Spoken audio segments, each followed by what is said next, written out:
comma.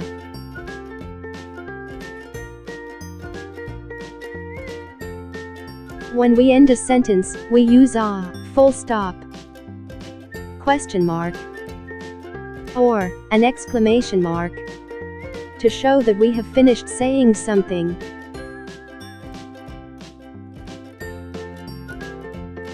We sometimes need a shorter pause to separate a word or group of words from the main sentence.